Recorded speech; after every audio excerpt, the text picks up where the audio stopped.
Hi. పొలంలో కోసిన cauliflowers, అలాగే ఆనపకాయలు, అలాగే ఇంకా పొట్లకాయలు, మామిడికాయలు అన్నీ కోసాము. మా చెట్టుకి ఫస్ట్ మామిడి పూత వచ్చిందనమాట. సో అవన్నీ కూడా ఏంటేంటి కూరగాయలు కోసామన్నది నేను ఛానల్లో అప్లోడ్ చేస్తాను. ఫుల్ వీడియో, ఇది షార్ట్ వీడియో అనమాట. ఫుల్ వీడియో నేను ఛానల్లో అప్లోడ్ చేస్తాను, ఒకసారి చూడండి.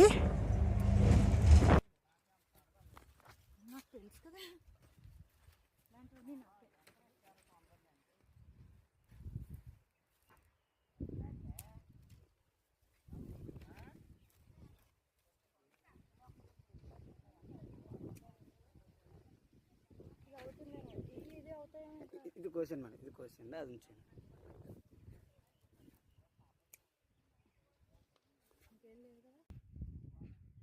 అది కోసేస్తాడా?